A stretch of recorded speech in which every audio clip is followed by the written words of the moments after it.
Hello po, magandang araw po sa inyong lahat. Panibagong araw, panibagong kuwento na naman ang ating mapapakinggan sa araw na ito. Muli ako po si Miss Sunako at ako po ang inyong makakasama sa kuwentong ito.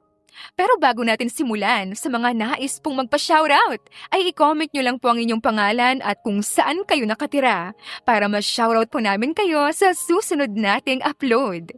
So, simulan na natin ang kwento at samahan niyo po kami hanggang sa dulo.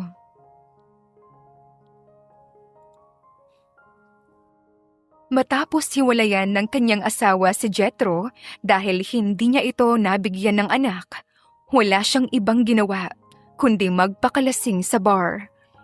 Hanggang sa nakilala niya ang isang babaeng inakala niyang bayaran. Binili niya ito sa halagang 10 milyon para sa isang gabing kaligayahan. At dahil ang akala niya, baog siya, hindi siya gumamit ng proteksyon dahil tiwala siya sa kanyang sarili na hindi niya mabubuntis ang babae. Pagkatapos ng gabing yun, ipinagpatuloy ni Jethro ang malungkot niyang buhay. At pinilit ibaon sa limot ang gabing namangitan sa kanila ng estrangherang babae.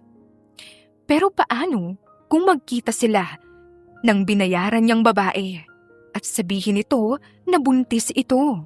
At paano rin kung bumalik ang kanyang ex-wife? Sino ang pipiliin niya? Babalikan ba niya ang pag-ibig na minsan siyang sinaktan at dinurog? O magsisimula siya sa panibagong buhay kasama ang babaeng nagbigay ng panibagong pag-asa sa kaniyang buhay? Pagkatapos ipawalang bisa ng korte ang kasal ni Jethro at Casey, dumiretso sa bar si Jethro para uminom. Hindi para mag-celebrate, kundi para kalimutan ang masakit na pangyayari sa kanyang buhay may asawa. 3 taon silang kasal ni Casey. Pero pinili ni Casey na ipaanal ang kanilang kasal dahil wala siyang kakayahan magkaroon ng anak. Noong una, ayaw pumayag ni Jethro sa kagustuhan ng kanyang dating asawa. Ilang beses siyang nagmakaawa at naglumuhod sa harapan nito. Pero sa huli, wala na siyang nagawa dahil porsigido na ito, naiwanan siya. Masakit man ay pinalaya ni Jethro ang kanyang asawa. Para saan pa nga ba naman ang kanilang pagsasama kung lagi na lang silang nag-aaway at hindi magkasundo sa kahit anong bagay? Napailing na lang si Jethro kasabay ng muling pagdaan ng sakit sa kanyang dibdib. Nang muli niyang nakita sa kanyang isipan kung gaano kalaki ang ngiti ni Casey, nang tuluyang mawalan ng bisa ang kanilang kasal. Daig pa nito ang nanalo sa loto. At para ba itong ibong nakawala sa hawla? Muli niyang nilagok ang laman ng boteng hawak. Kanina pa tumutunog ang kanyang cellphone pero hindi siya nag-aksaya ng oras na tingnan ito. Sa halip, ipinagpatuloy niya ang kanyang pag-inom. Gusto niyang mamanhid ang kanyang pakiramdam at makalimutan ang sakit na nararamdaman. Hanggang sa isang kamay ang humawak sa kanyang braso nang muli niyang itataas ang hawak na inumin. Pare, tama na yan. Huwag mo namang sirain ang buhay mo nang dahil sa nangyari. Awat ni Alex sa kanya. Ito ang matalik niyang kaibigan simula elementarya. Para na rin silang magkapatid at parehong nagmula sa mayamang angkan. Pabayaan mo na lang ako. Ito lang ang gusto kong gawin ngayon. Tugon ni Jethro na hindi na nagawa pang itago ang kalasingan sa kanyang tinig. Mabigat na bumuntong hininga si Alex bago umupo sa harap ng kaibigan. Sige, ikaw bahala. Tumawag nga pala si tita. Hindi mo raw sinasagot ang mga tawag niya. Worried na siya sa'yo, bro. Sabi ni Alex bago dinampot ang isang bote ng alak. Anong oras ka ba uuwi? Ayoko munang umuwi. Gusto ko pang uminom. Sino ba naman ang gugustuhin pang umuwi sa bahay nilang mag-asawa? Ngayong wala naman na siyang asawang mararatnan doon. Marahas na hinilamos ni Alex ang kamay sa sariling muka bago napapagod na tumingin sa kaibigan. Pare, asawa lang ang nawala sa'yo. Nariyan pa ang pamilya mo. At ako. Narito pa nga kami nagmamahal sa'yo eh. At kahit anong mangyari, hindi ka namin iiwan. Tuloy lang ang buhay, pare ko. Paliwanag pa ni Alex. Mapait namang tumawa si Jethro. Masasabi mo lang yan dahil hindi ikaw ang nasa sitwasyon ko.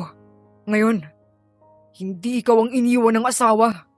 Hindi ikaw ang iniwan dahil hindi mo siya mabigyan ng anak at ng pamilyang pangarap niya. Hindi ikaw ako, Alex. Isa akong inutil. Anak na lang, hindi ko pa nagawang ibigay kay Casey. Umiiyak sa sakit na saad ni Jethro. Naaawang pinagmamasdan ni Alex ang kaibigan. Alam niyang mahal na mahal ni Jethro ang asawa nito at alam din niya kung gaano kasakit ang pinagdadaanan nito ngayon. Pero wala naman siyang magawa para pagaanin ang kalooban nito.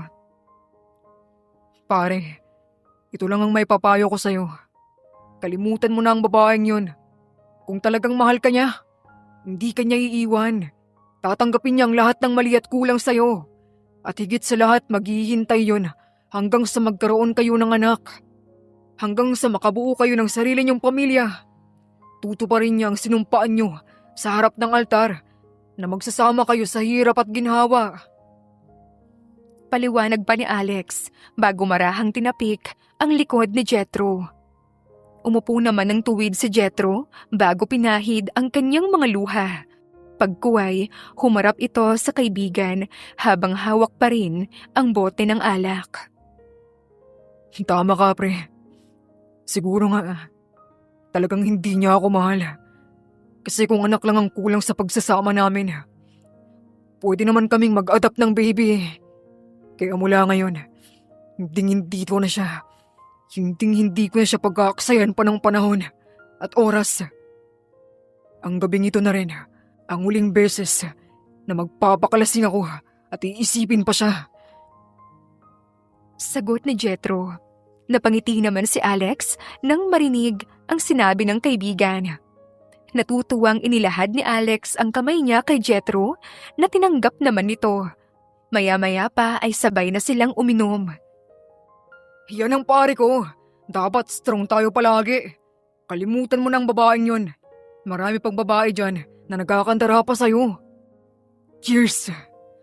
Sigaw ni Jethro bago tinaas ang kanyang inumin. Cheers! Para sa pagmamove on ng pare ko! Sagot ni Alex at masayang pinagdikit ang mga dulo ng kani-kanilang hawak na bote. Maya-maya pa, natigilan ang magkaibigan nang tumunog ang cellphone ni Alex. Agad namang diningnan ni Alex kung sino ang tumawag. Wala, si Mrs. tumatawag. Sasagutin ko muna. Paalam ni Alex at agad nang tumayo para magtungo sa tahimik na lugar. Okay, take your time.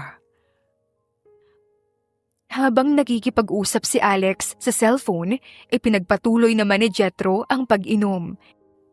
Hanggang sa lumapit sa kanya ang isang waitress na may dalang alak. Pakiramdam ni Jethro, tumigil ang paligid niya nang makita ang magandang muka ng babae. Maamo ang muka nito at mukhang inosente.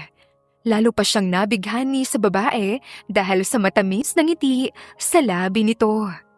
Pero hindi maitatago sa mukha nito na bago pa lang ito sa lugar dahil nakikita niya sa mga mata nito na naaasiwa pa ito roon. Excuse me po sir, narito na po ang order niyo. Mahinhin ang tinig na saad nito. Para namang nagising sa realidad si Jethro nang marinig ang boses ng dalaga. Thank you.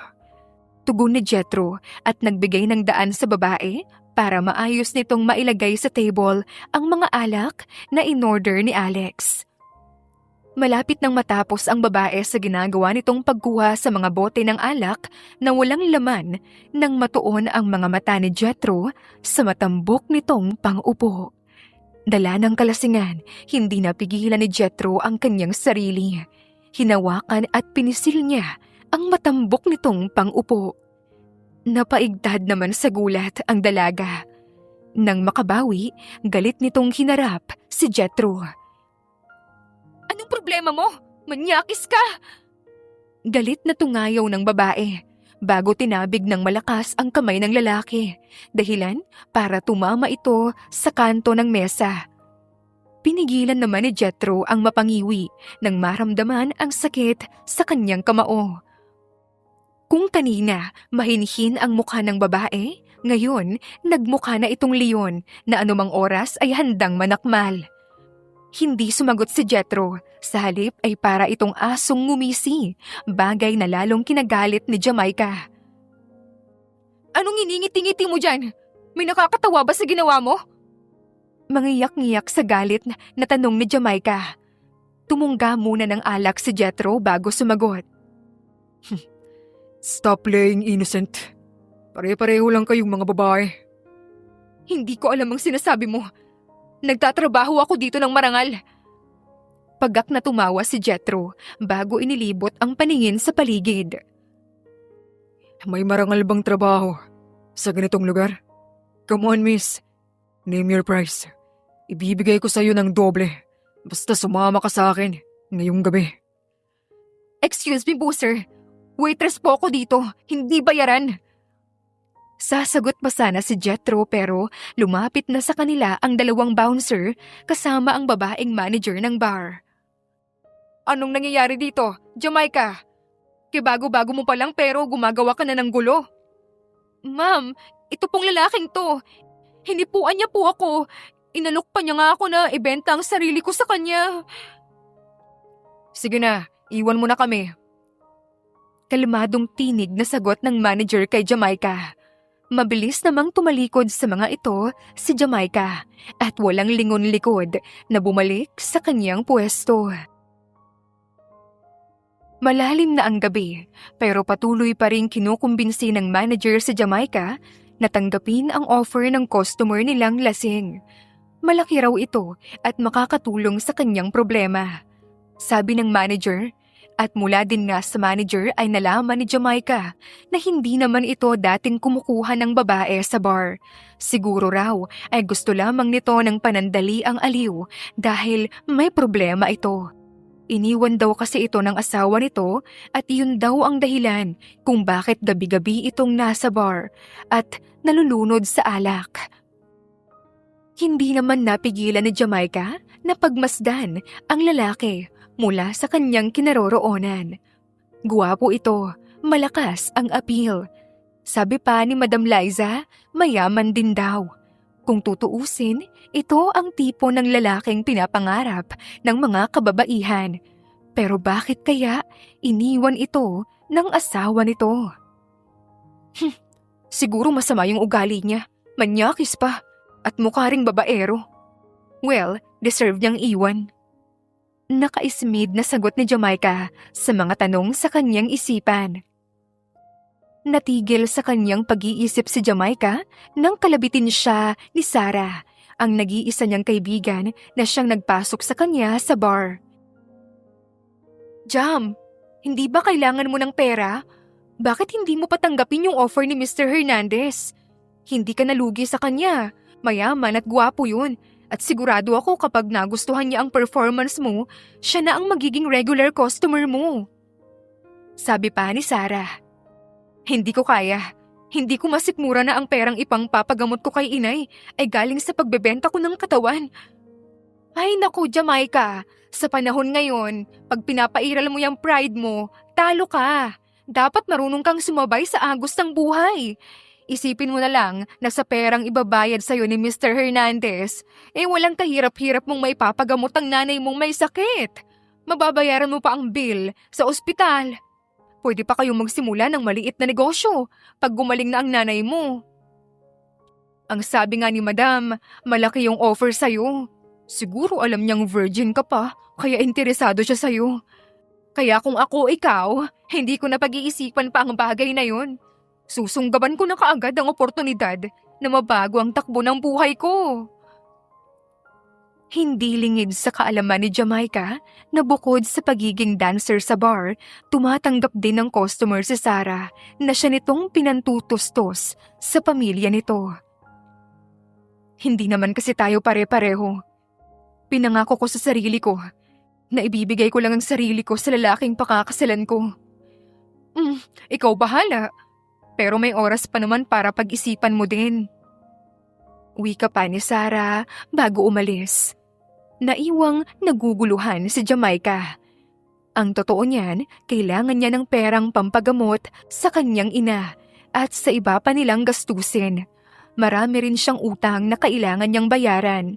Gusto rin sana niyang bigyan ang kanyang ina ng pangkabuhayan pag gumaling na ito para hindi na nito kailangan pang tumanggap ng labada mula sa mga kapitbahay nila na may kaya sa buhay. Pero paano niya magagawa ang lahat ng yun kung aasa lang siya sa kakarampot niyang sahod bilang waitress? Paano kaya kung tanggapin niya ang offer ng customer? Baka tama si Sarah.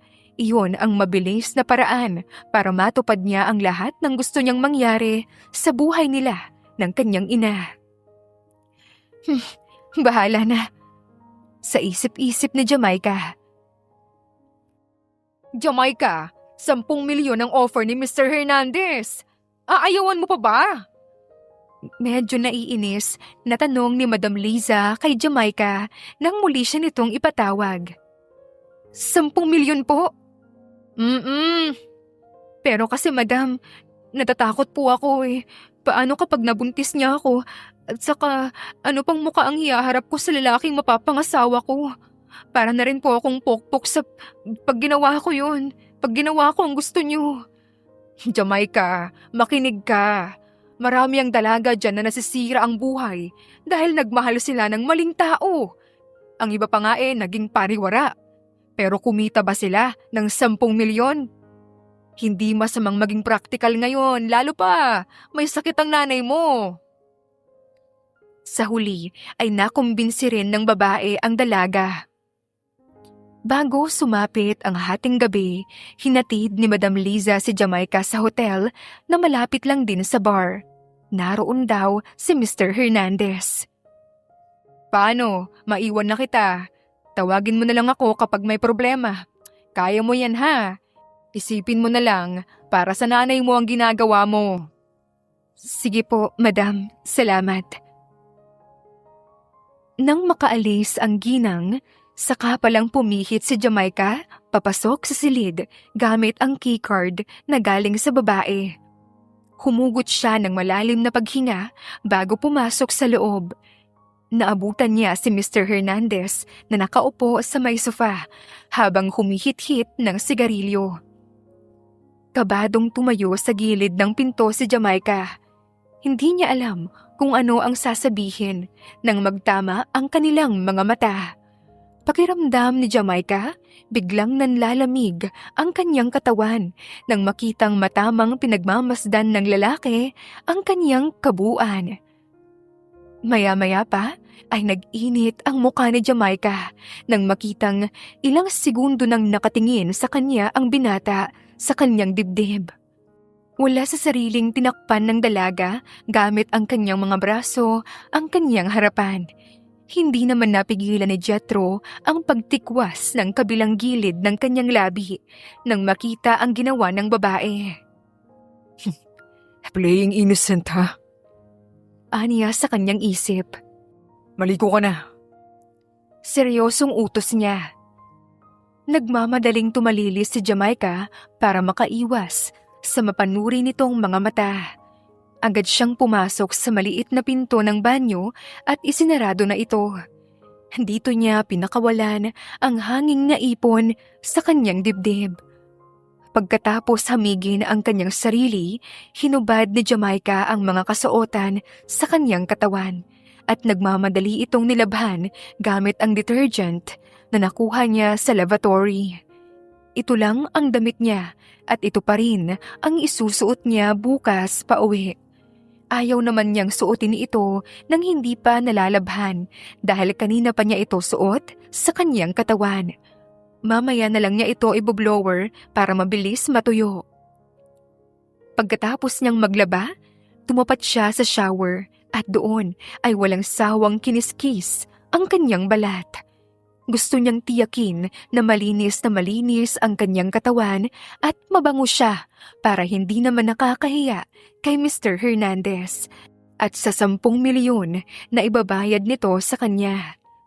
Sa wakas, magiging milyonaryo na siya. Inabot ng halos 1 oras sa ilalim ng shower si Jamaica nang inoff niya ang shower. Narinig niya ang malakas at magkakasunod na katok sa pinto ng banyo mula sa labas. Nanlalaki ang kanyang mga matang, tinakip niya ang kanyang palad sa kanyang bibig nang marinig ang boses ni Mr. Hernandez sa labas ng banyo. Miss, are you alright? Bakas sa tinig ni Mr. Hernandez ang pag-aalala. Bigla namang natilihan si Jamaica at hindi alam kung ano ang gagawin. Mabilis niyang kinuha ang towel at binalot ito sa kanyang katawan. Miss, Sandali lang! Utal niyang sagot at nagkukumahog na lumapit sa pinto.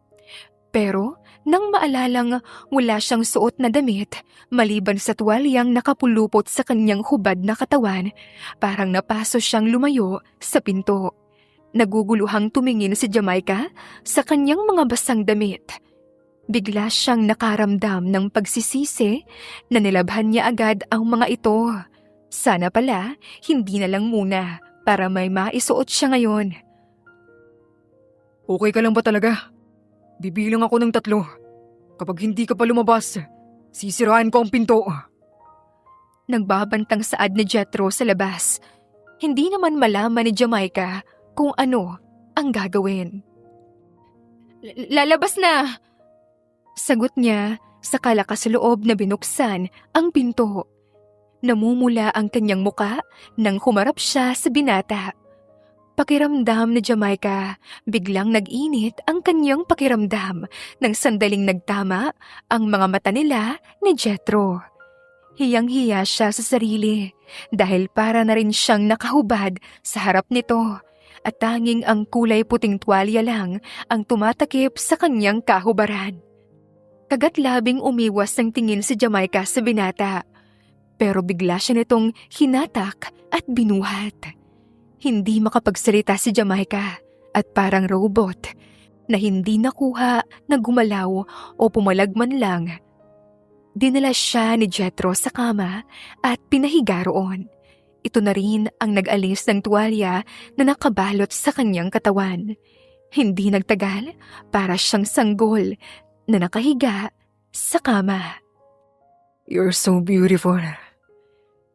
Namumungay ang mga matang saad ni Jethro bago inilapit ang mga labi sa muka ng dalaga at sinimulang gawin ang kanina pa niya gustong gawin sa katawan ni Jamaica. Napadaing si Jamaica nang tuluyan siyang pinasok ng lalaki. I'm sorry. I'll be gentle. Mahinang bulong ni Jethro sa tenga ni Jamaica at sa kamarahang hinaplos ang pawisan nitong noo. Kinabukasan, nagising si Jamaica dahil sa mataas na sikat ng araw. Mag-isa na lang siya sa malaking kama. Agad niyang pinulupot sa kanyang katawan ang comforter bago bumangon. Nakita niya ang isang bento box na may lamang kanin. May note din na makikita rito. Good morning. Eat well. Forget me. Mga salitang nakanote sa maliit na papel. Nasa tabi nito ang isang paper bag. Sinilip ni Jamaica ang laman nito at nakita niya ang isang off-shoulder dress. May kasama na rin itong panloob at sa loob nito naroon din ang isang maliit na sobre kung saan nakapaloob ang isang pirmadong tseke na nagkakahalaga ng 10 milyon. Nagmamadaling nagbihis si Jamaica. Hindi na niya nakuha pang kumain dahil sa samot-saring damdaming lumukob sa kanyang dibdib. Nang nakalabas na si Jamaica sa gusali, hindi niya alintana ang masamang pakiramdam at masakit na katawan. Pumara siya ng taxi at nagpahatid sa bangko. Nag-open siya ng account at dineposit rito ang kanyang pera. Sunod niyang pinuntahan ay ang kanyang ina sa ospital. Samantalang, tanghali na nang pumasok sa kanyang opisina si Jethro. Medyo masakit pa ang kanyang ulo pero kailangan niyang pumasok dahil may mahalaga siyang gagawin ngayong araw sa kanyang opisina. "Good morning, sir," bati ng kanyang sekretary. Hindi sumagot si Jethro at nagpatuloy sa kanyang paglalakad. Sa kanyang opisina, naabutan niya si Alex. Prente itong nakaupo sa couch habang nagbabasa ng magazine. Wow, tanghali ka yata. Bungad nito kay Jethro habang may pilyong ngiti na naglalaro sa labi. Late akong nagising. Well, pasensya na nga talaga kagabi Hindi na kita nabalikan. Pinauwi na kasi ako ni Mrs. dahil ang taas ng lagnat ng anak namin. Nice lang. Nag-enjoy naman ako. Nakangiting sagot ni Jethro. Anong ibig sabihin ng mga ngiti na yan, ha? Magkwento ka naman. I bought a woman sa bar kagabi. 10 million. What? 10 million for one night? Yes. She's a virgin. Wow! Hindi na masama. Tumangu-tango naman si Jethro at hindi mapigil ang sariling alalahanin sa isip ang nangyari sa nagdaang gabi. Ang babaeng yun sa bar, ang babaeng hindi nakakasawang pagmasdan ang kagandahan. Hindi rin niya maiwasang humanga rito dahil ginawa nitong ingatan ang sarili nito sa edad nito ngayon. Samantalang si Casey, nang makilala niya ito ay hindi siya ang unang lalaki sa buhay nito. Pero tinanggap niya yon, minahal niya ito ng labis at binigay ang lahat ng bagay na akala niya ay nakakapagpasaya rito.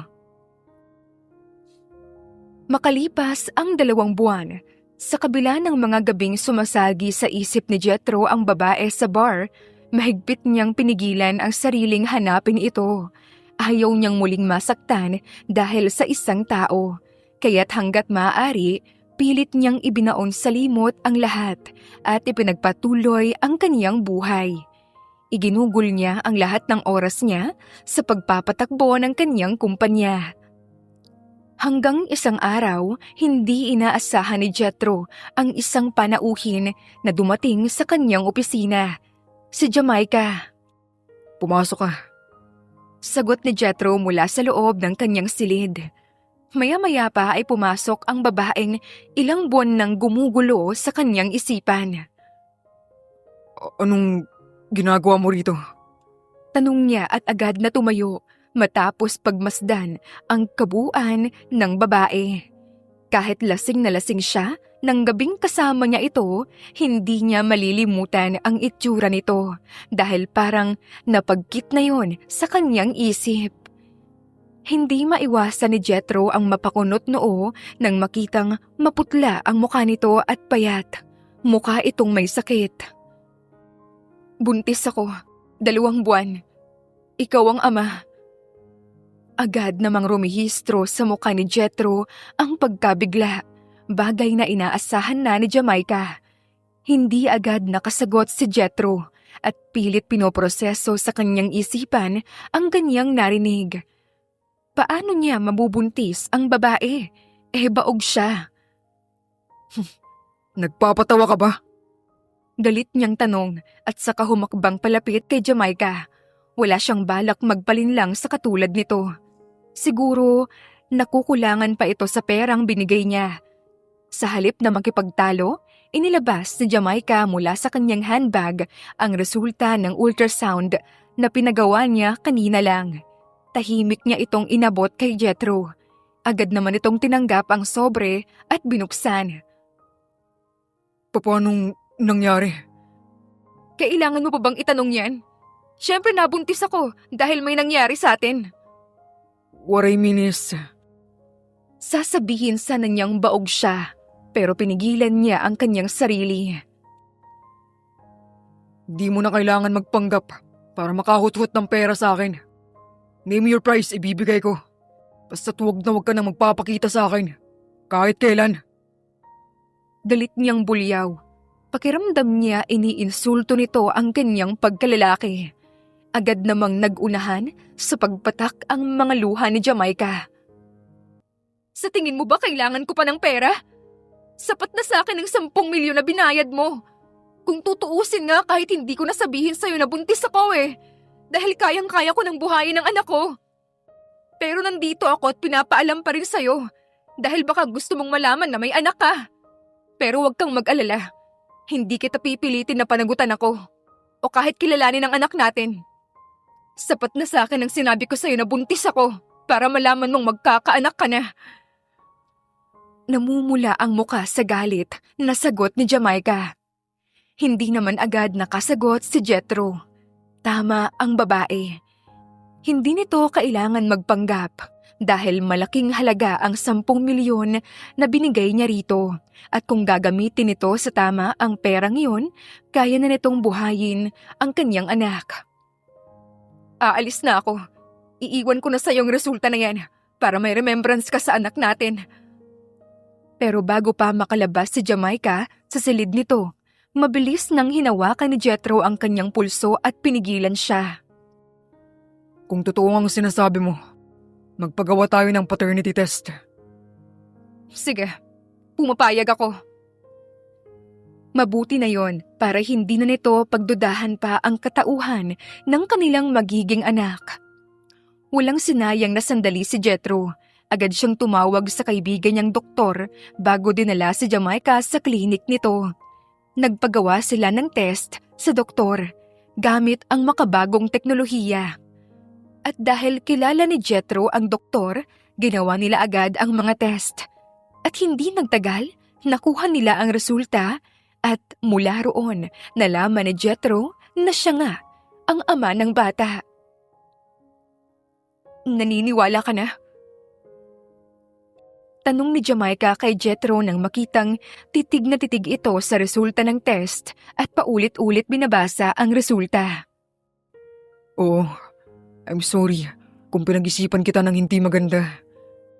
Ang buong akala kasi namin ng ex-wife ko, ako ang may diferensya, kaya hindi kami magkaroon ng anak.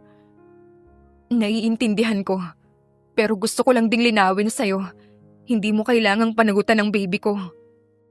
No, pananagutan ko kayo ng anak ko. Bubuo tayo ng isang masayang pamilya.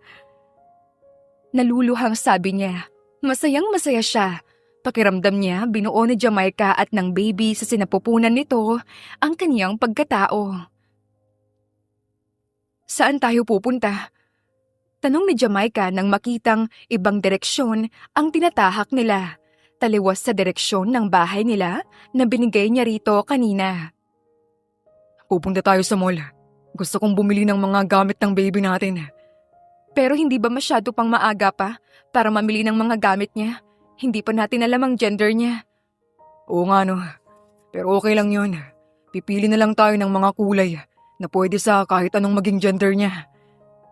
Masayang tugon ni Jethro. Hindi naman napigilan ni Jamaica na ngumiti nang makita kung gaano ito kasaya ngayon. Malayong malayo sa itsura nito noong una niya itong makita.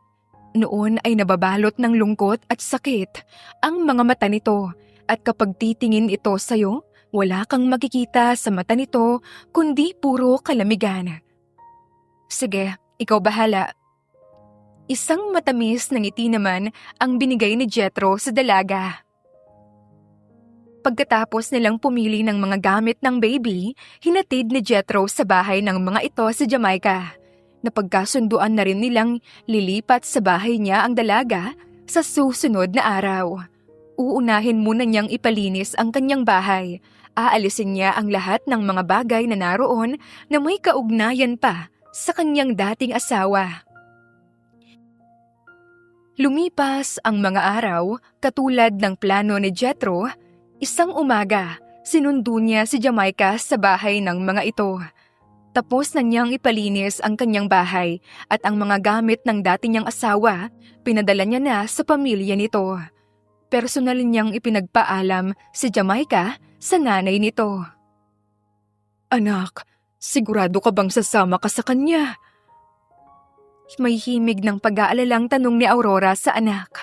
Bahagya namang nilingon ni Jamaica si Jethro na ngayon ay nakaupo sa sofa. Opo, Nay. Huwag po kayong mag-alala. Mabuting tao po si Jethro. Pero anak, kailan mo lang naman nakilala ang lalaking yan? Teka nga, siya ba yung sinasabi mong tumulong sa'yo? Opo, Nay. Siya nga po yun. Pagsisinungaling ni Jamaica. Totoong galing kay Jethro ang perang ipinangpagamot niya sa kanyang ina. Pero hindi niya nagawang sabihin rito ang dahilan kung bakit siya tinulungan ng binata. Maging kung magkano ang kabuuan ng perang binigay nito sa kanya, inilihim din niya. Napakabuti naman pala niya. O sige iha, mag-iingat ka doon. Ingatan mo rin ang ipinagbubuntis mo. Salamat po, Nay. Kayo rin po.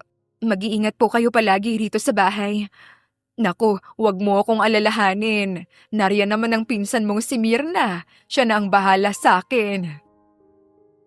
Matapos ihanda ang mga gamit na dadalhin, lumapit si Jamaica sa kinaroroonan ni Jethro. Ready?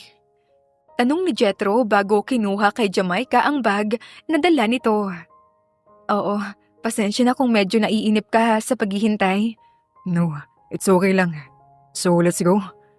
Sige. Tugon ni Jamaica at sumunod na rito palabas ng bahay habang nasa likuran niya ang kanyang ina.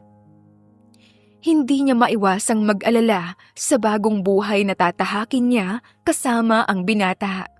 Ayaw naman niyang ipagkait rito ang kanyang anak dahil may karapatan din ito roon. Aalis na po kami. Paalam niya sa ginang pagkatapos nitong ilagay ang mga gamit ni Jamaica sa compartment ng sasakyan. Sige, mag-iingat kayo. Ikaw na ang bahala sa anak ko. Ingatan mo siya at ang baby niyo. Naluluha ang matang bilin pa ni Aurora. Huwag po kayong mag-alala. Hindi ko po sila pababayaan. Pagkatapos ng mahigit 1 oras na biyahe, huminto sila sa tapat ng isang maganda at may kalakihang bahay. Nagbusina si Jethro ng ilang beses bago lumabas ang sanggard at binuksan ang gate. Agad namang pinasok ni Jethro ang sasakyan sa loob ng bakuran. Maingat niyang inalalayan pababa ng kotse si Jamaica. Ang ganda naman dito. Sigurado ka bang dito ako titira? Oo naman. Dito tayo titira. Dahil dito ang bahay ko. Talaga? Sa'yo to? Oh, ang galing mo naman. Pinagpala ka talaga, no? Biruin mo ang ganda ng bahay mo. Pinag-ipunan kong pagpapagawa rito. Ito kasi ang dream house ko eh. At dito ko pangarap tumira. Kasamang magiging pamilya ko. May swimming pool sa likod nito. At may playground din. Sigurado akong matutuwa ang anak natin kapag lumabas na siya. Masayang saad ni Jethro. Hahawakan sana nito ang tiyan ni Jamaica, pero katulad ng nakaraan, mabilis siyang umiwas. Hanggang ngayon, hindi pa rin siya sanay sa mga simpleng gestures mula sa binata. Nahihiyang iniwas ni Jamaica ang kanyang mga mata at sinundan ng tingin ang tinuturo ni Jethro kanina. At mula sa kanilang kinaroroonan, nakita ni Jamaica ang playground na sinasabi ng binata. Nasa kabilang dako ito ng bakuran. May swing doon na gawa sa bakal at slide na hindi naman masyadong mataas. Tama lang para sa batang nasa 3 taon hanggang 7 taong gulang. Meron ding basketball court. May mga bench ding upuan sa paligid. Siya nga pala, dito kami nakatira ng dating ex-wife ko. Pagkukwento pa ni Jethro na muling kumuha sa atensyon ng dalaga. Nag-angat ng mukha si Jamaica at humarap kay Jethro. Pero wala naman siyang maapuhap na sasabihin kaya tumahimik na lang siya at pinilit ibaling sa ibang direksyon ang kanyang paningin. But don't worry, dahil sigurado ako na wala ng mga gamit niya sa loob ng bahay. Ayos lang naman sa akin. Hindi mo kailangan magpaliwanag. Asawa mo siya noon kaya normal lang na tumira kayo rito at magsama sa iisang bubong. Sandaling pinagmasdan ni Jethro ang mukha ni Jamaica bago inaya papasok sa loob ng bahay. Salamat. Halika. Ihatid na kita sa magiging silid mo. Hindi napigilan ni Jamaica ang humanga sa loob ng bahay nang makapasok na sila. Maaliwalas at malinis ito at mukhang walang kahit anong alikabok sa pader at sa mga sulok. Marami ring mga mamahaling gamit ang nakadisplay sa loob ng bahay, katulad ng mga painting na obra ng ilang sikat na pintor. Mula sa sala, may 3 kasambahay na sumalubong sa kanila. Pawang nakangiti ang mga ito at masaya silang binati. Magandang araw po, sir, ma'am. Masayang bati ng mga ito. Magandang araw din. Ganting bati ni Jamaica, habang si Jethro ay tahimik lang at matipid na ngumiti sa mga ito. Siya nga pala. Siya si Jamaica. Buntis siya. At gusto kong alagaan at igalang niyo siya. Katulad ng pagrespeto at paggalang niyo sa akin. Masusunod po, sir. Sagot naman ng mga kasambahay. Sandali pang kinausap ni Jethro ang mga ito at ipinag-utos na rin ng binata ang mga gamit ni Jamaica na dalhin ang mga ito sa kanyang silid. Pagkuway umakyat na sila sa itaas. Ito ang magiging silid mo. Ayos ka ba rito? Wika ni Jethro nang narating nila ang isang nakapinid na pinto. Binuksan ni Jethro ang pinto at tumambad sa harapan ni Jamaica ang isang malaking silid. Sa tabi ng malaking kama ay mayroong side table at sa kabilang bahagi naman ay may malaking built-in cabinet. Maaliwalas rin ang silid dahil sa malamig na kulay ng pintura nito. Salamat. Ikaw, saan pala ang kwarto mo? Hindi ka ba rito matutulog? Tanong ni Jamaica nang walang nakitang gamit panlalaki sa silid. Diyan lang sa tapat ng silid mo. Ang silid ko. Pwede mo akong puntahan kapag may kailangan ka o may gusto kang pagkain. Bigla namang ginapang nanghiya si Jamaica. Baka isipin ni Jethro na gusto niya itong makasama sa pagtulog. Napangiti naman si Jethro nang makita ang namumulang mukha ng dalaga. Ayos ka lang ba? Gusto mo bang magkasama tayong matulog? Iniisip ko kasing baka mailang ka kapag magkasama tayo sa isang silid. Mariing pumikit si Jamaica bago na kayo kong sumagot. Oo, okay lang naman sa akin ang magkahiwalay tayo ng silid. Hindi kasi ako sanay na merong kasama sa kwarto. Okay. Siya nga pala, kailangan ko nang bumalik sa office. Kung may kailangan ka, magsabi ka lang sa mga maid, ha? Sige, salamat ulit. Nang sumara ang pinto ng silid ni Jamaica, saka pa lang siya nakahinga ng maluwag. Pero hindi nagtagal, nakaramdam na siya ng antok. Humihikab na siya na lumapit sa kanyang kama at nahiga. Nang sumapit ang 5:00 ng hapon, nagtungo sa kusina si Jamaica para tumulong sa mga kasambahay na maghanda ng pagkain para sa kanilang hapunan. Mabait naman ang mga ito, kaya nakasundo niya kaagad. Marami din siyang nalaman sa mga ito na may kaugnayan kay Jethro. Pasado 6:00 ng gabi nang pumarada sa tapat ng bahay ang sasakyan ni Jethro. Nagmamadaling lumabas ng kusina si Jamaica para salubungin ang lalaki.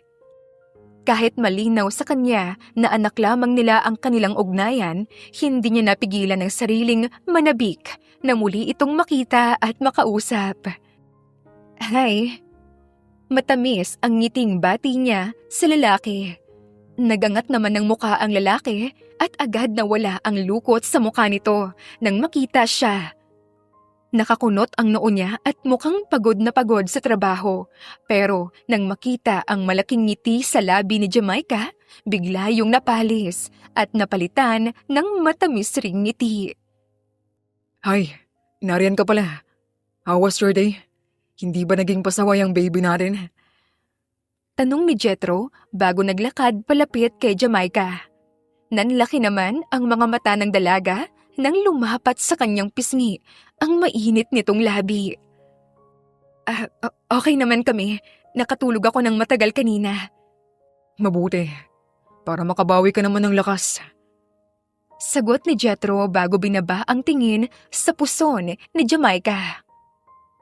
Pwede bang pahawak? Tanong niya habang ang mga mata ay nakatuon sa tiyan ng dalaga. Bigla namang nakonsensya si Jamaica nang maalala ang 2 beses na pagtangkang paghawak ni Jethro sa kanyang tiyan pero palaging hindi natutuloy. Oo naman. At iyon ang hudyat na hinintay ni Jethro. Agad na nga niyang niligay ang kamay sa puson ni Jamaica. Nang hindi pa ito makontento, yumuko ito at inilapat roon ang tenga. Hindi naman malaman ni Jamaica kung ano ang nararamdaman niya nang lumapat ang kabilang pisngi ni Jethro sa kanyang tiyan. Hello baby, Daddy is here. How are you? Kausap ni Jethro rito habang marahang hinihimas ang puson ng dalaga. Sandaling nagtagal doon ang binata. Maya-maya ay tumayo na ito ng tuwid sa kamapungay ang mga matang tumingin kay Jamaica. Thank you for carrying my baby. After ng mga nangyari sa buhay ko, hindi ko inakalang mabubuo pa akong muli at magiging masaya. Salamat Jamaica, dahil muli mong binuo ang buhay ko. Wala yon. Ako nga ang dapat magpasalamat sa'yo. Dahil sa'yo, kaya naipagamot ko ang nanay ko. O sige na nga lang, tama na baka umiyak ka pa. Awat niya nang makitang nagsisimula ng maging emosyonal ang babae. Siya nga pala, nakahanda na ang pagkain natin. Halika, kumain na tayo. Sige, mauna ka na. Aakit lang ako sa taas para magpalit ng damit.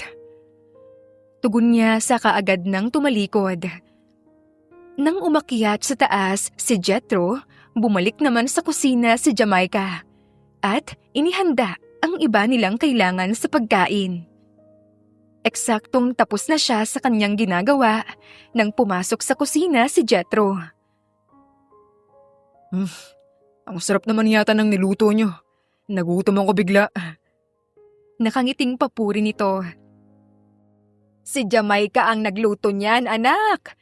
Tinanong niya kasi kung ano ang paborito mo kaya sinabi ko naman, recipe niya ang kare-kare na yan. Kumain ka na. Masayang sagot ng pinakamatandang kasambahay.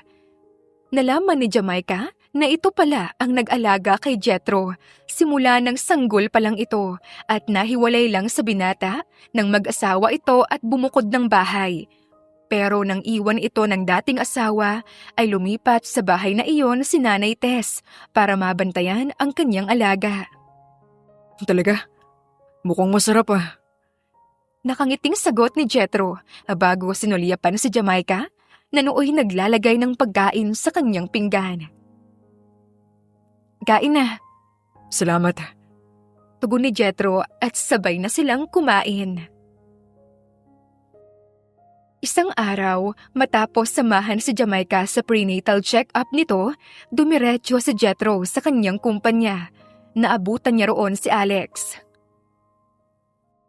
Hi Jethro. Ano ang nabalitaan kung mayroon ka na raw babaeng binabahay? Si Jamaica, nabuntis ko siya. Paano? Akala ko ba baog ka? Hindi ko rin alam kung paano nangyari. Pero isa lang ang sigurado ko. Ako ang ama ng bata. Tugon ni Jethro at ikinuwento sa kaibigan ang ginawa niyang test. Wow! Congrats pare! Masayang sagot ni Alex. Bago umuwi sa bahay, dumaan muna sa flower shop si Jethro para bumili ng bulaklak na ibibigay niya kay Jamaica. Sa ilang buwan nilang magkasama sa iisang bubong, hindi niya na napigil ang sariling mahulog rito.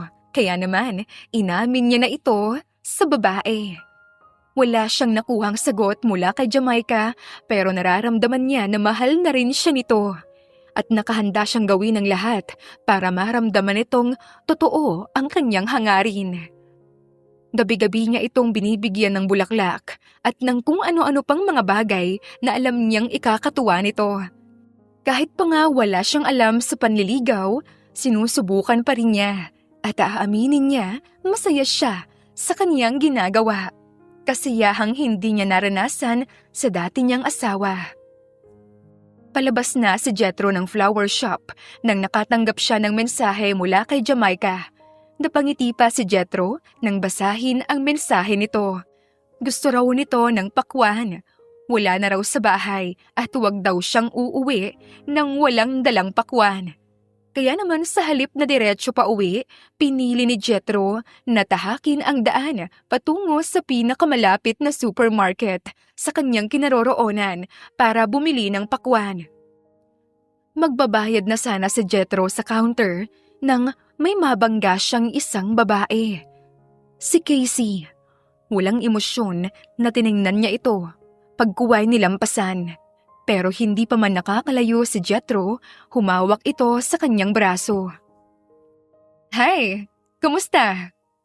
Bakas ang pananabik sa tinig nitong tanong. I'm okay.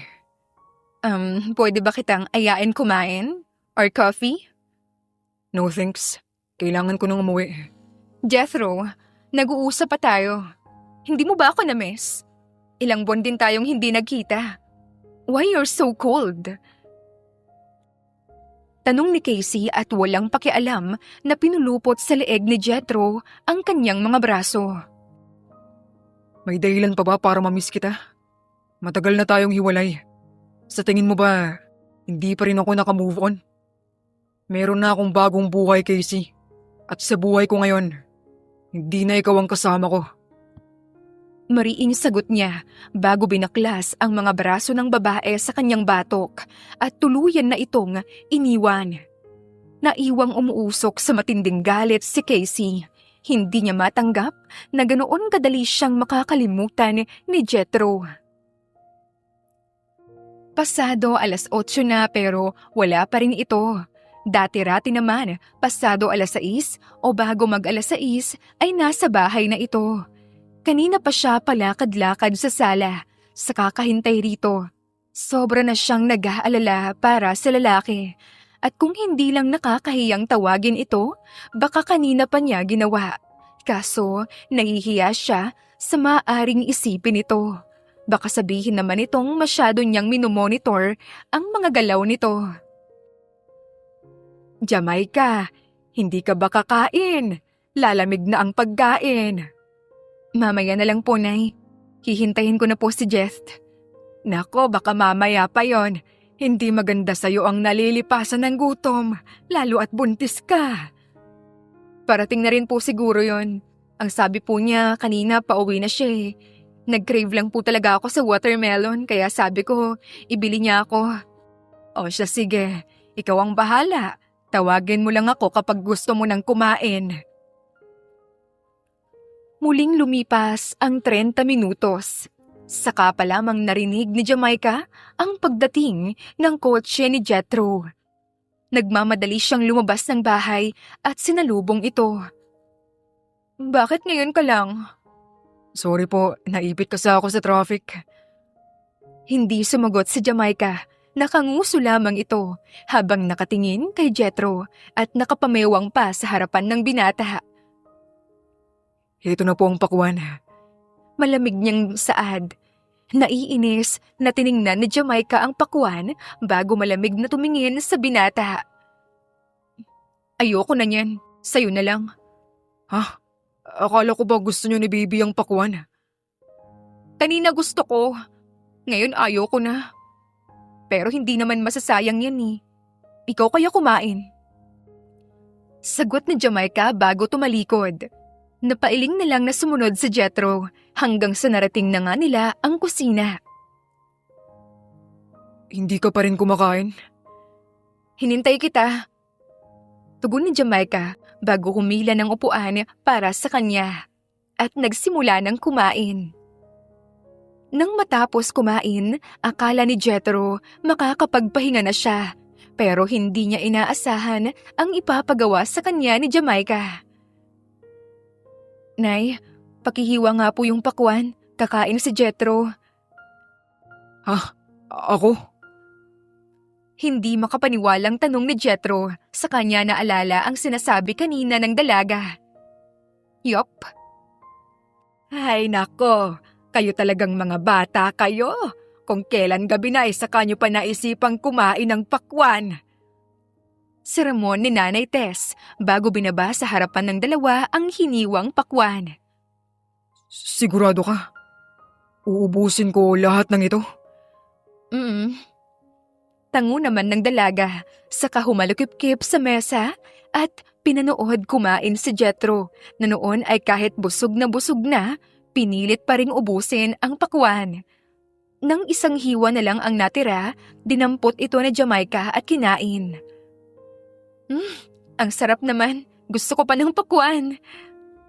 Naiinis man, pinilit pa rin ni Jethro maging kalmado at pilit sinilid sa isip ang mga payo ni Alex sa kanya tungkol sa paglilihi ng babae. Sarado na ang supermarket ngayon. Malayo naman tayo sa palengke. Hindi na kita mabibili niyan. Pigil hiningang saad ni Jethro, baka maisip ni Jamaica na magpabili ngayon. Bukas na lang kita ibibili. Okay, pero gusto ko mabilis kang dumating ha. Nakataas ang kilay niyang tugon. Oo, promise. Nang matapos kumain ang dalawa, sabay na silang lumabas sa kusina. Gusto sanang sabihin ni Jethro kay Jamaica ang tungkol sa pagkikita nila ng kanyang ex, pero nagdalawang isip siya. Baka mag-isip ito ng hindi maganda, lalo pa at na-late na siyang nakauwi. May nakalimutan nga pala akong ibigay sa'yo. Wait lang, kukunin ko.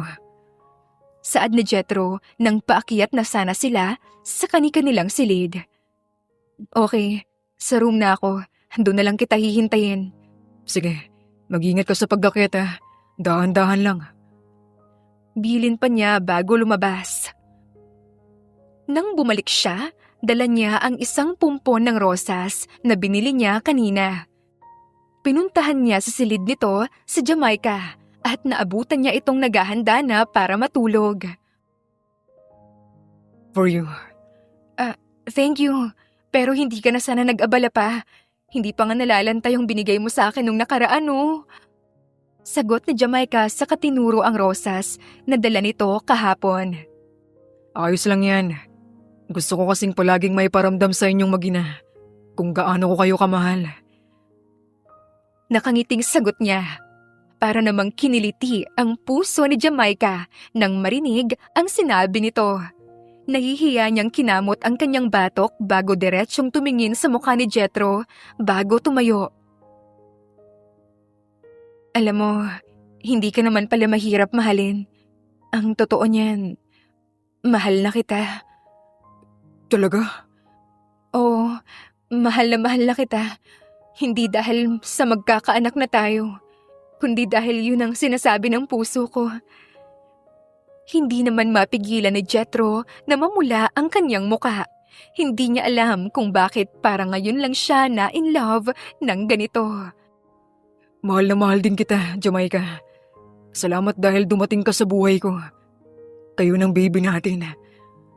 Hindi mo kailangan magpasalamat sa akin. Kung may dapat mga magpasalamat rito, ako yun. Dahil kung hindi dahil sa'yo, hindi na nadugtungan pa ang buhay ni nanay. Tugon ni Jamaica bago gumanti sa mahigpit na yakap sa kanya ni Jethro. Huwag mo nang isipin yun.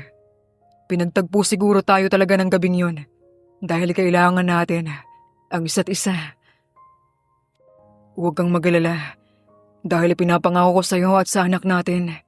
Aalagaan at poprotektahan ko kayo. Poprotektahan mo kami? Saan? Sa lahat. Pati na sa mga taong mananakit sa inyo. Salamat. Narinig mo ba yon, baby ko? Ganoon tayo kamahal ng daddy mo. Masayang tausap niya sa batang nasa kanyang sinapupunan. Hindi lang yun, Jamaica. Dahil mahal na mahal ko kayo, ibibigay ko sa inyo ang araw at bituin. Ha? Paano mo naman nasali sa usapan ng araw at bituin, ha? Ganon ko kayo kamahal. Nakahanda akong ibigay sa inyo ang langit. Ang corny, ah. Kunway nang gigigil niyang sagot upang pigilan ang kilig na nararamdaman. Kinuha pa niya ang ilong ni Jethro at pinanggigilan iyon. Ilang sandali pang nagharutan at kulitan ang dalawa. Oh, it's late na. I think you should sleep na. Hindi maganda sa'yo at sa baby natin. Ang mapuyat. Wika niya pagkatapos silipin ang oras sa orasan pambisig na suot niya. Okay, good night. Matutulog na ako. Para makapagpahinga ka na rin. Alam ko namang pagod ka eh. Good night rin, Jamaica. Sweet dreams. Palabas na sana ito ng silid nang bigla siyang lumingon kay Jamaica. Maya-maya pa ay muli itong naglakad pabalik. Pwede bang humingi ng kiss? Isa lang. Ha? Matulog ka na. Pagod lang yan. Nahihiya niyang tugon. Sige na nga please. Isa lang naman ah. Kahit sa face lang. Sige, sa face lang ha. Agad namang lumapit sa kanya si Jethro at hahalikan sana sa pisngi si Jamaica, pero biglang nailang ang dalaga at sa pag-iwas niya sa mainit niyang labi tumama ang mainit na labi ni Jethro. Akala ni Jamaica smack lang ang gagawin ng binata, pero nanlaki ang kanyang mga mata nang tuluyan itong sinakop ang kanyang bibig. Sweet. Nakangiti niyang komento pagkatapos ng mga pigil hininga nilang paghahalikan. Malalim na ang gabi pero hindi pa rin dalawin ng antok si Jamaica. Hindi mawala sa kanyang isip ang nangyari kanina. Ilang beses pa niyang sinubukang matulog pero hindi pa rin talaga siya makatulog. Maya-maya pa ay lumabas siya ng kanyang silid, dala ang isang unan. Nang tumapat siya sa pinto ng silid ni Jethro, kinatok niya ito. Hindi nagtagal, bupungas-pungas na binuksan ng binata ang pinto. What's wrong? May kailangan ka ba? Hindi ako makatulog eh. Bakit? May masakit ba sa'yo? Wala naman. Gusto ko lang sanang makitulog sa kwarto mo. Saka sinilip ang loob ng silid. Sure, halika. Pasok ka. Paaniyaya ni Jethro bago nalakihan ang bukas ng pinto at inalalayang pumasok rito si Jamaica. Mula sa paghiga, inalalayan pa niya ang dalaga bago siya humiga sa tabi nito. Matulog na tayo. Okay. Sa kanya hinila ang comforter hanggang tapat ng kanyang dibdib. Ilang sandaling pinakiramdaman ni Jamaica ang binata nang hindi na ito nagsalita. Sinilip niya ito at nakita niyang bumalik na muli ito sa pagtulog. Pero katulad kanina, mailap pa rin ang antok kay Jamaica.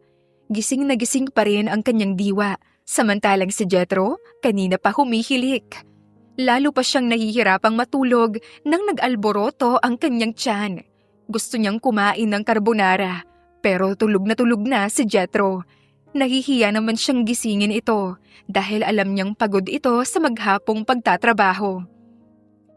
Nang hindi na matiis sa Jamaica ang paghilab ng kanyang sikmura, napabalikwas siya ng bangon kaya't naalimpungatan si Jethro. Pupungas-pungas itong bumangon at umupo sa kanyang tabi. Hindi ka makatulog? Paos na tanong niya. Nagugutom ako. Gusto ko ng carbonara. What? Pwede bang bukas ka nalang kumain yan? Tanong ni Jethro bago muling humiga sa kama. Ngayon ko gustong kumain. Nagugutom ako eh. Hindi ako makatulog pag gutom. Pumapalatak na muling bumangon si Jethro.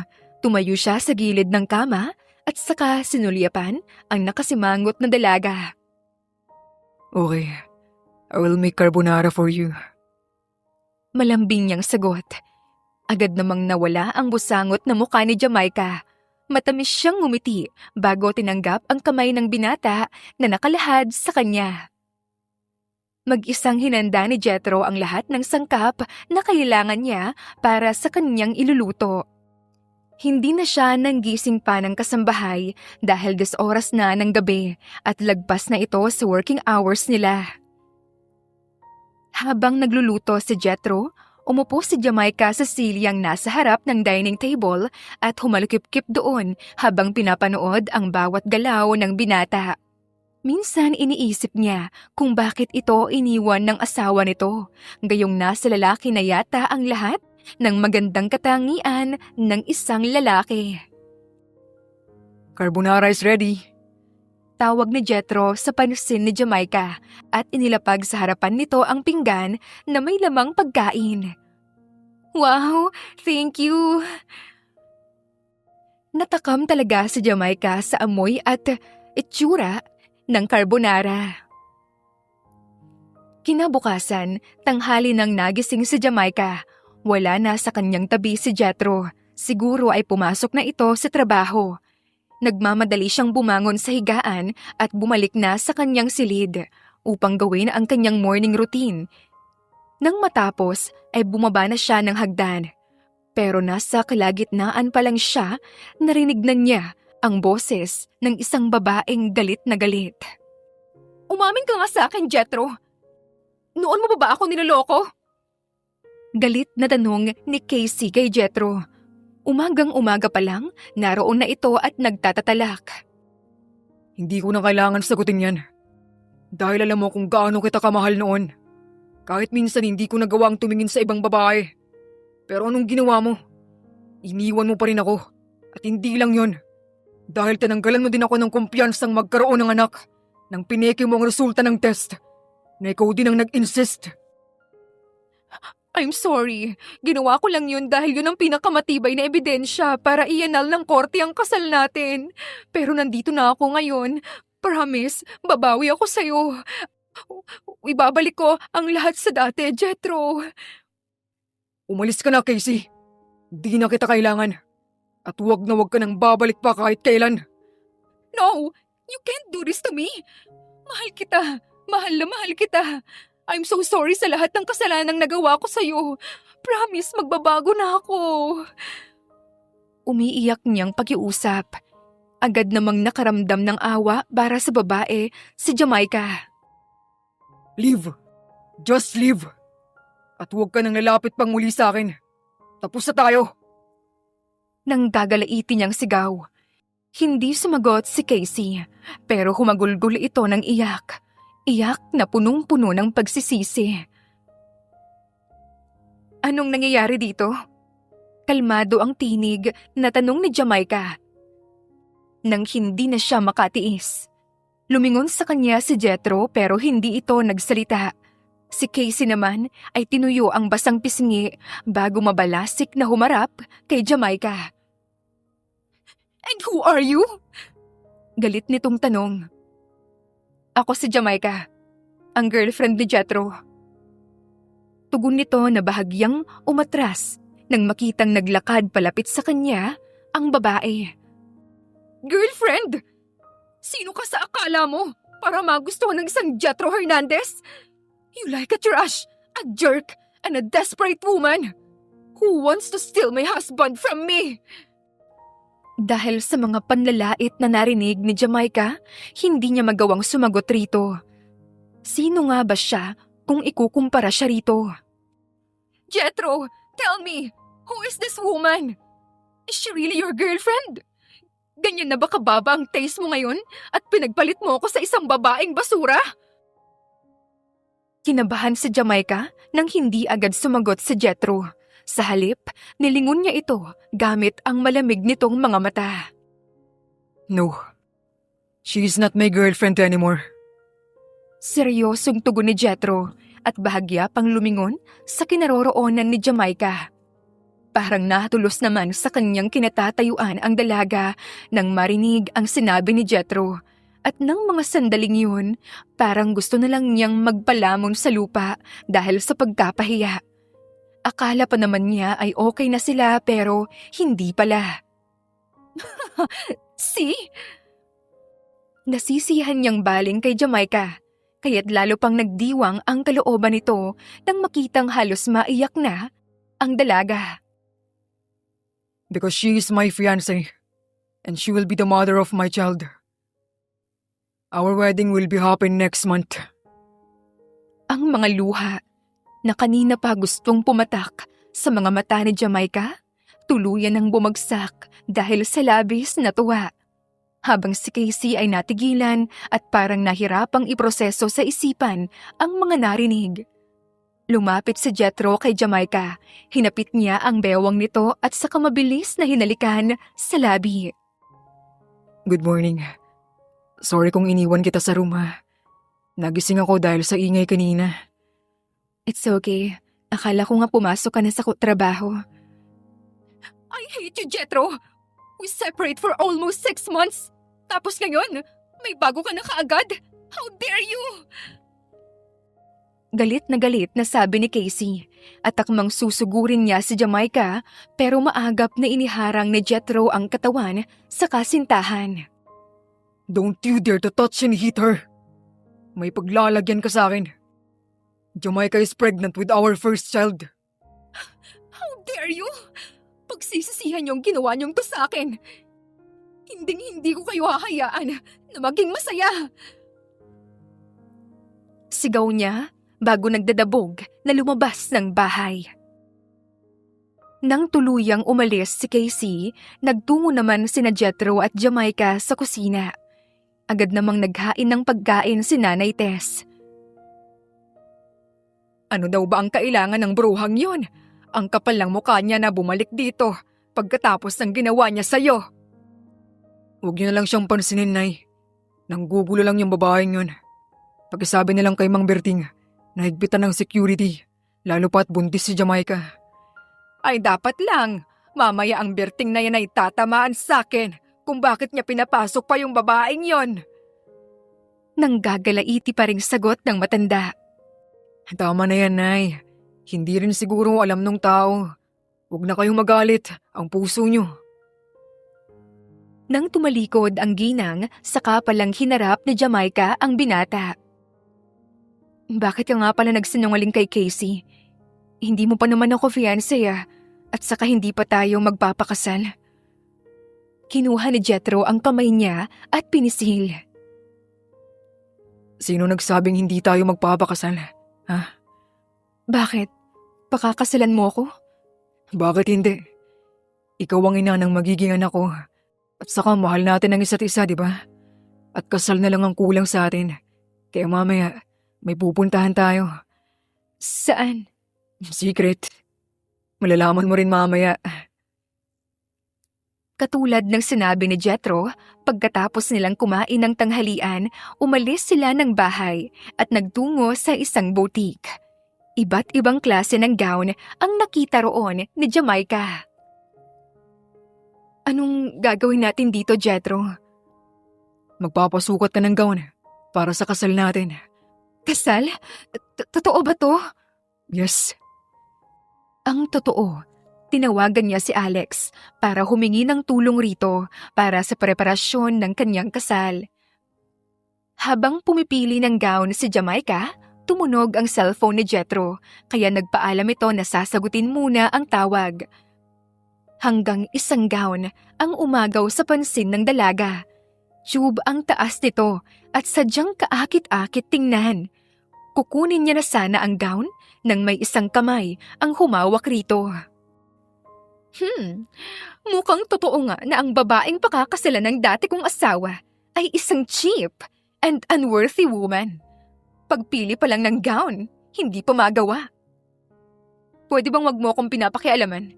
Wala naman akong ginagawang masama sa'yo. Meron. Dahil inagaw mo lang sa akin ang ex ko.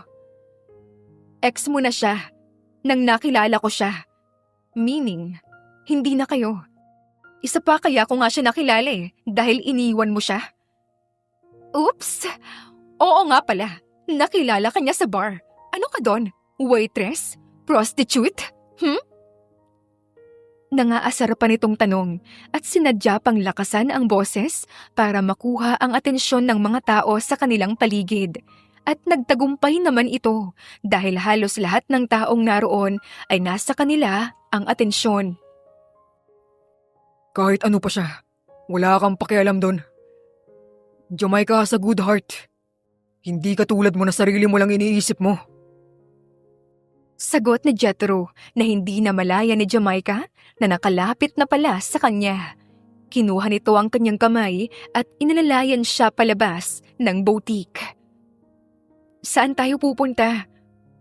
Paano ang gown na napili ko? Ihatid na lang nila sa bahay. Once okay na. Mabuti naman kung ganon. Nakakahiya nang bumalik sa boutique pagkatapos akong ipahiya ni Casey. Hindi mo kailangan mahiya sa kanya. Sa barman kita nakakilala. Alam kong mabuti kang tao. Salamat. Tugon niya bago humilig sa dibdib ng lalaki. Pagkatapos ng ilang araw na leave sa trabaho, pumasok na ngayong araw si Jethro. Subsub siya sa dami ng trabaho na kailangan niyang gawin ngayong araw. Nasa kalagitnaan pa lang si Jethro sa pagpirma sa mga papeles na kailangan niyang pirmahan nang bumukas ang pinto ng kanyang silid. Nang nag-angat siya ng muka, ang nag-aalalang muka ng kanyang sekretarya ang nabungaran niya. Sir, pasensya na po pero ayaw pong mapigil ni Miss Casey. Hi! Bati ni Casey bago kumaway at matamis na ngumiti sa dating asawa. Sige, iwan mo na kami. Nang lumabas ang sekretarya niya, sinarado ni Casey ang pinto at nilak pa ito. Si Jethro naman ay tumayo sa swivel chair nito at kunot noong hinarap ang babae. Anong ginagawa mo rito? Nalaman kong hindi na ako welcome sa bahay mo. Kaya naisipan kong dito ka nalang bisitahin. Casey, please. Stop your game. Wala akong panahon para dyan. Why? Wala pa nga akong ginagawa eh. Kabado ka na kaagad. Sagot niya habang may mapanuksong ngiti sa labi. Pakending-kending pa itong naglakad palapit sa kinaroroonan ni Jethro at pinaglandas ang mga daliri sa dibdib ng binata. Anong ginagawa mo? Hindi mo ba ako na-miss? Ilang buwan din tayong hindi nagkita. Naiinis na kinuha ni Jethro ang braso ng babae at inilayo ito sa kanya. Stop! Sa tingin mo ba makukuha mo pa ako sa mga paganyan-ganyan mo? Casey, iniwan mo ako sa ere. Pero kahit ganun ang ginawa mo, tinanggap ko. At ngayon, kahit na hindi ka humingi ng tawad sa akin, pinatawad na kita dahil masaya na ako sa buhay ko. Kaya tama na, Casey. Hindi na kita kailangan sa buhay ko. Hindi ka agad nakasagot si Casey. Matapang itong nakipagditigan sa lalaki. Maya-maya ay naging malamlam ang mga mata ng dalaga nang muli itong humarap sa lalaki. After ng ginawa ko sa marriage natin, alam ko na ngayon kung ano talaga ang kailangan ko at ang gusto kong gawin sa buhay ko. I wanna be with you again, Jeff. Nung lumayo ako, noon ko na-realize kung gaano kita kamahal. Umiiyak na pag-amin niya. No, Casey. Hindi mo ako mahal. Dahil kung totoong minahal mo ako, hindi mo gagawin sa akin ang mga ginawa mo. Please, give me one more chance. No more chance, Casey. Hindi na tayo pwedeng dalawa. Magkakaanak na kami ni Jamaica. Siya ang magiging ina ng mga anak ko. Siya ang bumuo sa akin nung dinurog mo ako. Sa kanya ko tutuparin ang lahat ng pinangarap ko noon. Nakasama ka. Please, don't do this to me. Hindi mo na ba ako mahal? Kahit kaunting pagmamahal lang. Please, Jethro. I'm sorry. Mahal kita. Pero hanggang kaibigan na lang yun. Sana pabayaan mo na ako. Ibigay mo sa akin ang kalayaang gusto ko. Katulad ng ginawa ko nang hiningi mo yun sa akin. Mahal na mahal pa rin kita, Jet. I'm sorry. Hindi na sumagot pa si Casey. Malakas itong humagulgol ng iyak sa opisina ng binata. Gustuhin man niyang lapitan ito at aluin, hindi niya na ginawa dahil para sa kanya, mas mabilis nitong matatanggap ang lahat kung wala na itong makikita pang awa sa kanya.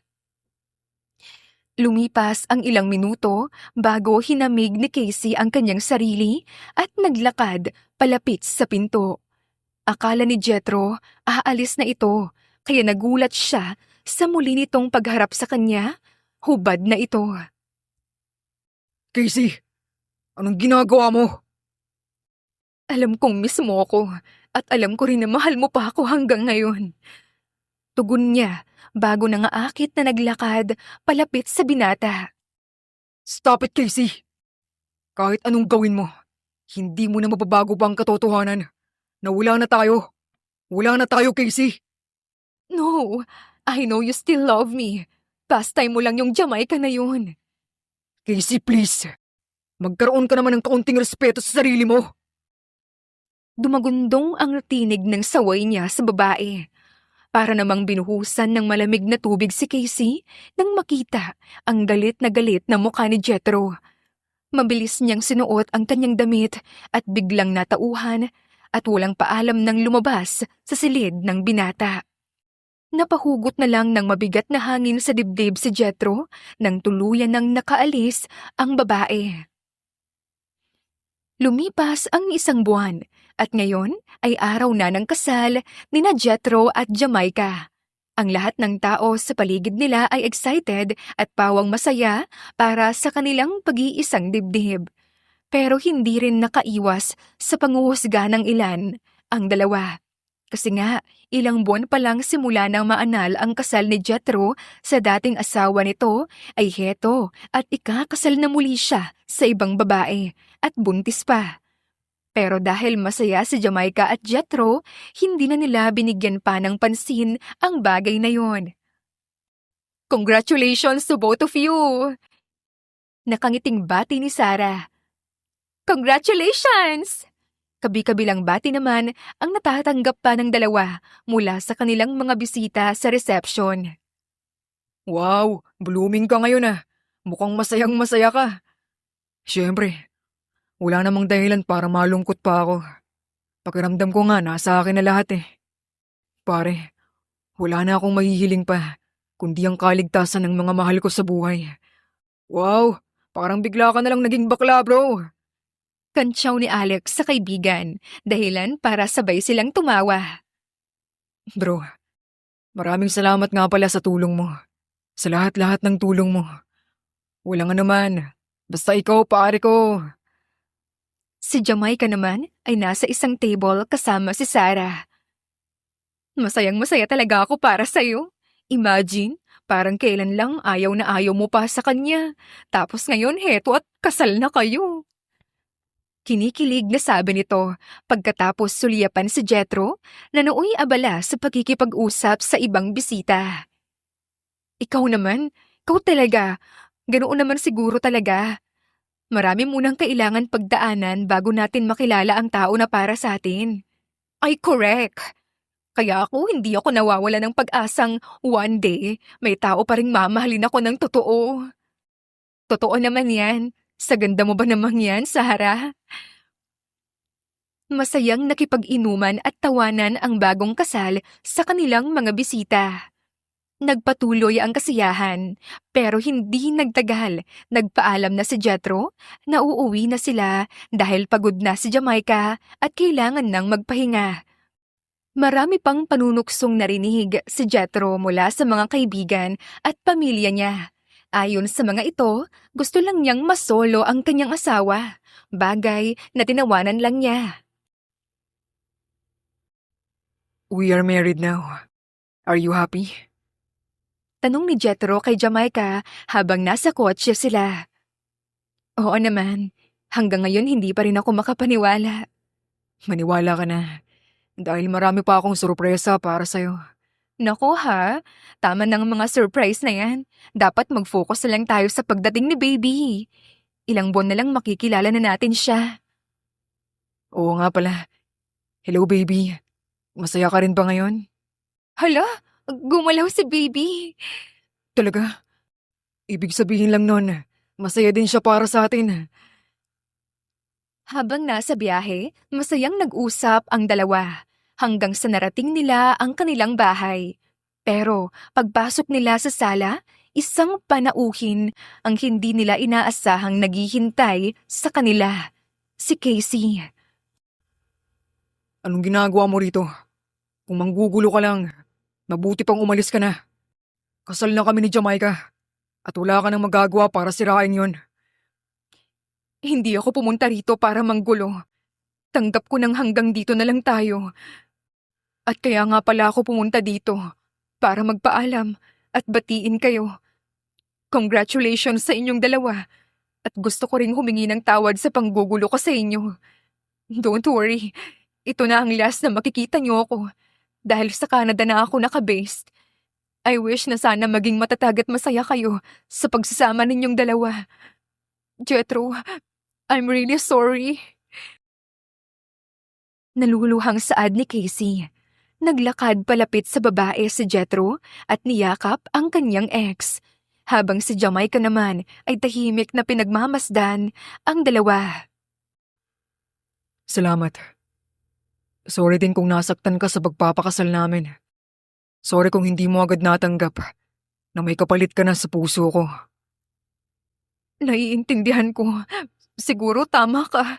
Talagang hindi tayo ang para sa isa't isa. Sagot niya bago kumalas sa binata. Jamaica, thank you. Sana alagaan at mahalin mo si Jethro.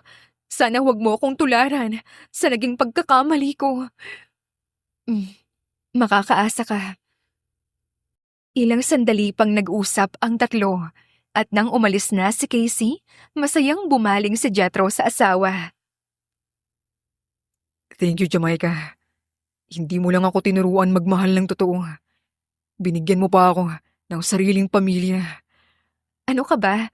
Lagi ka nalang nagpapasalamat dyan. Dapat nga ako ang nagpapasalamat sa iyo eh. Dahil kahit hindi ako mayaman katulad mo, minahal mo pa rin ako at pinakasalan. I love you. I love you too. At iyon lang ang hinintay ni Jethro.